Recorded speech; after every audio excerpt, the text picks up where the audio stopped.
Hello வணக்கம். இது உங்கள் சிவி ஜோன். எல்லாரும் எப்படி இருக்கீங்க? இன்னைக்கு பற்றின தரமான சூப்பரான 7வது வாரத்தோட 5வது நாள் காலை வேலை ஓட் ரிசல்ட்ஸாக பார்க்க போகிறீங்க. அதுக்கு முன்னாடி பார்க்குற எல்லாரும் நம்மளோட சேனலை சப்ஸ்கிரைப் பண்ணிட்டு பாருங்கள், லைக் பண்ணுங்கள், கமெண்ட் பண்ணுங்கள். நேற்று என்னுடைய பிறந்த நாளுக்கு நிறைய நெஞ்சார்ந்த ஒரு நன்றி, அதாவது விஷஸை சொல்லியிருந்தீங்க. ரொம்ப ரொம்ப சந்தோஷமாக இருந்துச்சு. இது வரைக்கும் இந்த மாதிரி இவ்வளோ விஷஸ் எனக்கு வந்ததே கிடையாது. நானும் கமெண்ட்ஸ் கொடுத்துட்டே இருந்தேன், நிறைய பேர் கொடுத்துட்டே இருந்தீங்க. ரொம்ப ரொம்ப ரொம்ப நன்றி. இந்த டிஷர்ட்டும் வந்து என்னோடய மச்சான் தான் எனக்கு கொடுத்தது. எப்படி இருக்குன்னு சொல்லுங்கள். ஸோ இன்றைக்கி வாங்க அந்த அனலைசிஸ் வீடியோக்குள்ளே போகலாம். அதுக்கு முன்னாடி பார்த்தீங்கன்னா நேற்று வந்துட்டு இந்த டீம் சாம்பார் ஸ்குவாடை வந்து வச்சு செஞ்சு விட்டாங்கன்னு தான் சொல்லி ஆகணும். ஏன்னா இந்த வாரம் முழுக்க பார்த்தீங்கன்னா அந்த 3 நாளும் வந்துட்டு 3 நாள் இப்போயும் அவங்க தான் செஞ்சிட்ருக்காங்க வச்சுங்களேன். நாளைக்கு அவங்க தான் செய்ய போகிறாங்க. ஸோ கிச்சன் டீமில் வந்துட்டு எவ்வளோ வேலைகள் இருக்கும், அந்த வேலையில் கொஞ்சம் கூட வந்துட்டு யோசிக்காமல் அந்த 2 மாயாவிஸும் அதுக்கு ஃப்ளஷ் ஃபைடர்ஸ் இவங்க 2 பேருமே வந்துட்டு பாயிண்ட் கொடுக்காமல் பண்ணுறாங்கன்னா, பிக் பாஸுமே வந்துட்டு லாஸ்ட்டாக வந்துட்டு ஒஸ்ட் டீம் அப்படின்னு சொல்லிட்டு அந்த பேட்ச் கொடுத்தது எனக்கு சுத்தமாக உடன்பாடு இல்லை. உங்களுக்கு என்ன தோணுதுன்றதை சொல்லுங்கள்.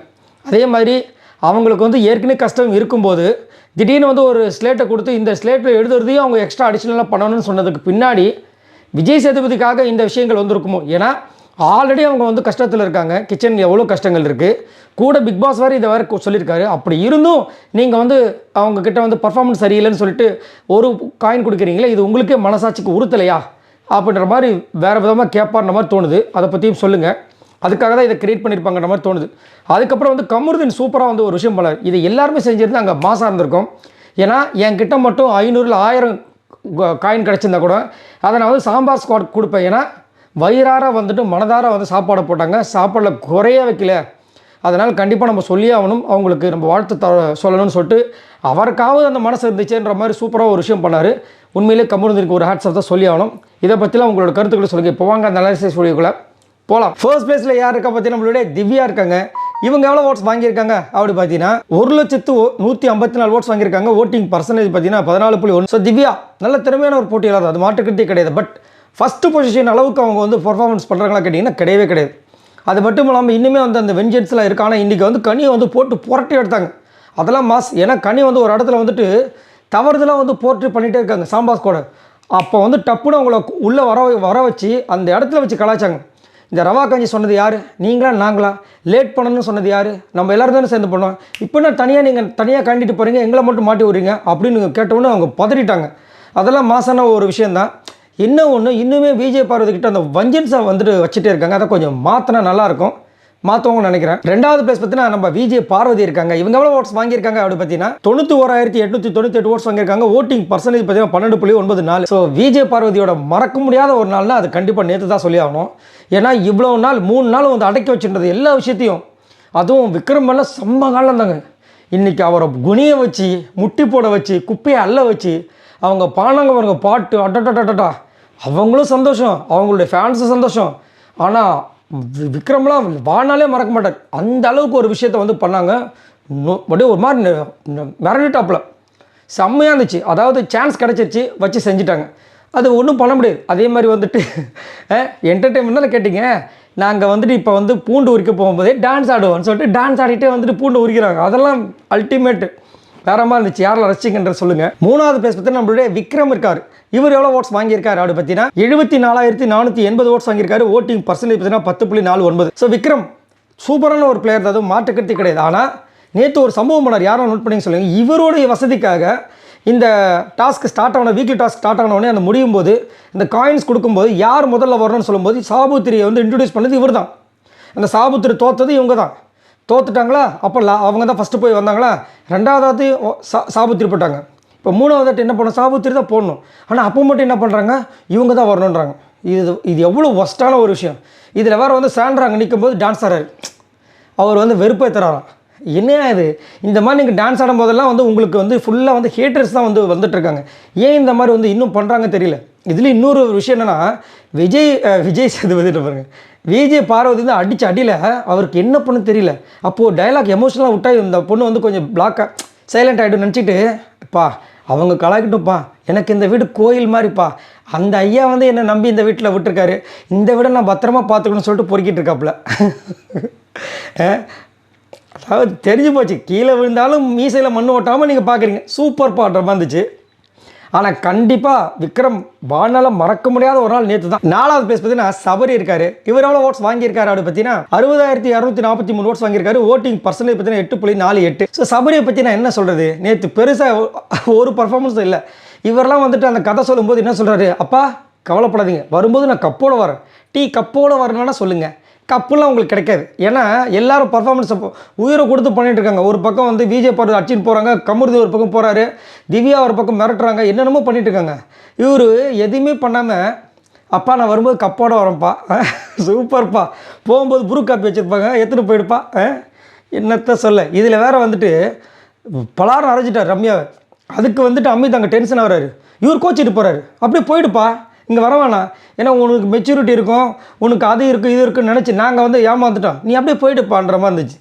என்னையா இது, என் தங்கச்சி நான் அடிக்கிற உங்களுக்கு நான் 5வது பிளேஸ் பார்த்தீங்கன்னா அரோரா வந்துட்டாங்க. சூப்பரில் இவங்க எவ்வளோ ஓட்ஸ் வாங்கியிருக்காங்க அப்படி பார்த்தீங்கன்னா 50,989 ஓட்ஸ் வாங்கியிருக்காங்க. ஓட்டிங் பர்சன்டேஜ் பார்த்தீங்கன்னா 7.18. ஸோ அரோரா நல்ல திறமையான ஒரு போட்டியாளர், அதாவது மாற்றுக்கருத்து கிடையாது. ஆனால் ஃபுல்லாக வஞ்சகம், அதாவது மனது ஃபுல்லாக வந்துட்டு விஜய் பருவ அசிங்கப்படுத்துன்றது ஒரு நோக்கம் தான்.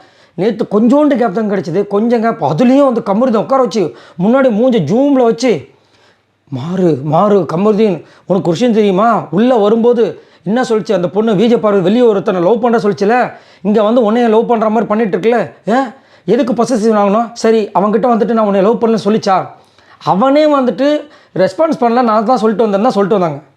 ரெஸ்பான்ஸ் பண்ணாதவங்க கிட்ட போய்ட்டு இவங்க எப்படி வந்து கேமராவில் சொல்லுவாங்க, இனி நீ லவ் பண்ணுறேன் நான் உன்னை விட்டுட்டு இதை சொல்லுவாங்களா என்ன? அவங்க ரெஸ்பான்ஸ் பண்ணியிருந்தாங்கன்னா அவங்கக்கிட்ட இவங்க சொல்கிறதுல ஒரு முறை இருக்குது. சரி அது கூட வந்துட்டு சொல்கிறது முறையோ நுறையோ, ஆனால் அது யாரோட விஷயம், அது அவங்களோட பர்சனல் விஷயம். இந்த அம்மா இவ்வளோ தூரம் சொல்லிவிட்டு ஏண்டா அங்கே ஒரு லவர் இங்கே ஒரு லவர், இந்த அம்மாவுக்கு 2 லவர் தேவையான்ற மாதிரி கலாய்க்கிறாங்க. எவ்வளோ மட்டமான பேச்சு பாருங்கள். இந்த அம்மாவை வந்துட்டு ஒரு வார்த்தை வந்துட்டு விஜய் பார்வதி சொல்லிட்டாங்கன்னா அவ்வளோ பொங்குனாங்களே. இப்போ இது மட்டும் என்ன, அந்த பொண்ணு இல்லாத நேரத்தில் இந்த மாதிரி சொல்லலாமா? முதல்ல இதை வந்துட்டு கமருதீன் கேட்டுருக்கா பார்த்தீங்கன்னா, அவரை முதல் சொல்லணும். இந்த பொண்ணை விட கமருதீனுக்கு விஜய் பார்வதியை பற்றி நல்லா தெரியும். இது அலோவ் பண்ணியிருக்கலாமா? கமருதீன் மேலே எனக்கு அதில் ரொம்ப வருத்தம். இதை பற்றி உங்களோட கருத்துக்களை சொல்லுங்கள். 6வது பிளேஸ் பார்த்தீங்கன்னா கெமி வந்துட்டாங்க. இவங்க எவ்வளோ ஓட்ஸ் வாங்கியிருக்காங்க அப்படி பார்த்தீங்கன்னா 48,243 ஓட்ஸ் வாங்கியிருக்காங்க. ஓட்டிங் பர்சன்டேஜ் பார்த்தீங்கன்னா 6.79. ஸோ கெமி 6வது பிளேஸ் சூப்பரில். ஏன்னா நேற்று அந்த மாயாவிஸ் அவங்க தான் வின் பண்ணாங்க, அதனால் ஓட்டு வந்திருக்கோம். நீங்கள் அப்படி தான் நினச்சிக்கணும். அது மட்டும் இல்லாமல் இந்த வாரம் முழுக்க வந்து செம்மையாக சண்டை போட்டாங்களே, அதனால தான் வந்திருக்கோம். அப்புறம் 2 வாட்டி அழுதாங்கல்ல, அதனால தான் ஓட்டு வந்திருக்கோம். சரிங்களா, நோட் பண்ணிக்கோங்க. 7வது பிளேஸ் பற்றி நான் கனி இருக்காங்க. இவங்க எவ்வளோ ஓட்ஸ் வாங்கியிருக்காங்க அப்படி பார்த்தீங்கன்னா 44,946 ஓட்ஸ் வாங்கியிருக்காங்க. ஓட்டிங் பர்சன்டேஜ் பார்த்தீங்கன்னா 6.33. அச்சிச்சோ, இன்னும் 7வது பிளேஸில் இருக்காங்க கனி. எவ்வளோ கஷ்டப்பட்டு காலையிலேருந்து நைட்டு வரைக்கும் எவ்வளோ நடிப்பு நடிச்சிங்க. நீங்கள் நல்லவங்களாக காமிக்கிறதுக்கு அவ்வளோ வேலை பண்ணியிருக்கீங்க. உள்ளே எல்லோரும் நல்லவங்க நீங்கள் நம்பிட்டாங்க வேறு. ஆனால் வெளியில் இருக்கிற ஆடியன்ஸ் நம்மள போல இருக்கு, ஓட்டு கம்மியாக வந்திருக்கு. 7வது பிளேஸில் இருக்கீங்க. மேலே பாருங்கள், அரோரா இருக்காங்க, கெமி இருக்காங்க, சபரி இருக்கார். ஸோ அவங்களெல்லாம் விட நீங்கள் வந்துட்டு ரொம்ப நடிக்கிறீங்கன்னு சொல்லிட்டு உங்களுக்கு இந்த பிளேஸ் கொடுத்துருக்காங்க போல இருக்குது. அச்சிச்சோ, இவ்வளோ நடித்து வேஸ்ட்டாக போச்சுன்ற மாதிரி இருந்துச்சு. கனி அவங்களோட விஷயங்களை கொடுத்துருந்தாவே பரவாயில்ல. நைட்டு வந்துட்டு ஓகேன்னு சொல்கிறது, மண்டே ஆட்டுறது. காலையில் என்னடானா இவங்களாம் தனியாக வந்துட்டு பா யாருக்கு இன்னும் நான் வேணும் சொல்லுப்பா, நான் படுத்துறேன், அவங்களாம் தரமாட்டாங்கப்பா, அவங்களாம் கட்டவங்கப்பா, நான் மட்டும்தான்ப்பா நல்லவங்கன்ற மாதிரி பண்ணுறது எதுக்கு? 8வது பிளேஸ் பார்த்தீங்கன்னா சாண்ட்ரா இருக்காங்க. இவங்க எவ்வளோ ஓட்ஸ் வாங்கியிருக்காங்க அப்படி பார்த்தீங்கன்னா 43,986 ஓட்ஸ் வாங்கியிருக்காங்க. ஓட்டிங் பர்சன்டேஜ் பார்த்தீங்கன்னா 6.19. ஸோ சாண்ட்ரா வரும்போது வந்துட்டு செம்மையாக பேர் வாங்க, சேச்சி செம்மையாக இருக்குப்பா அப்படின்னு.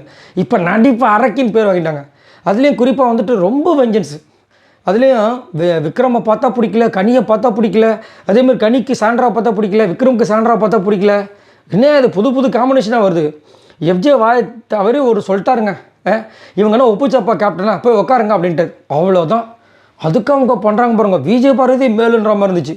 அநியாயத்துக்கு பண்ணுறாங்க. அப்பா பிரஜனை காமிச்சாங்க. அப்படியே பார்க்குறாரு, எப்படி புரியுதா, வீட்டில் நான் எவ்வளோ கஷ்டப்பட்டுருப்பேன், நல்லா அனுபவிங்கன்றார்.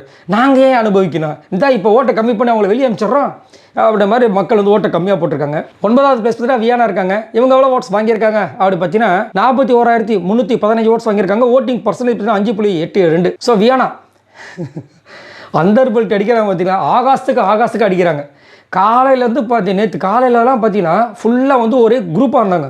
கனியை ஃபுல்லாக அட்டாக் பண்ணிட்டு இருந்தாங்க. சாயங்காலம் பார்த்தீங்கன்னா கனி சொல்கிறது எனக்கு ரொம்ப கரெக்டாக இருக்குது, அதனால் நீங்கள் சொல்கிறது எனக்கு ரொம்ப தப்பாக தோணுட்டாங்க. என்னடா இது, குடிகாரம் பிச்சு விடிஞ்சா போச்சு, வியானா பிச்சு சாயங்காலத்தோட போச்சுன்ற மாதிரி இருக்குது. அம்மா வியானா உன்னை இன்னமும் இதனால தான் விஷபாடல் சொல்கிறாங்களான்ற மாதிரி இருந்துச்சு. ஸோ வியானா கிட்ட கொஞ்சம் கேர்ஃபுல்லாக தான் இருக்கணும்.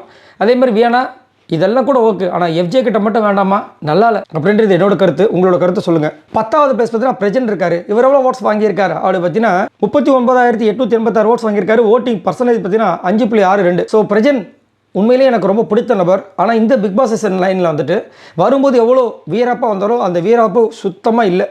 ஒரு வேளை வந்து தன்னோட பொண்டாட்டி பக்கத்தில் இருக்கிறதுனால அவர் எதுவும் பர்ஃபார்மன்ஸ் பண்ண மாட்டாரான்றது தெரியல. அதே மாதிரி நிறைய இடங்கள் வந்து பொண்டாட்டிக்காக தான் கேம் விளாட்றதை தவிர அவருக்காக கேம் விளாட்ற மாதிரி தெரியல.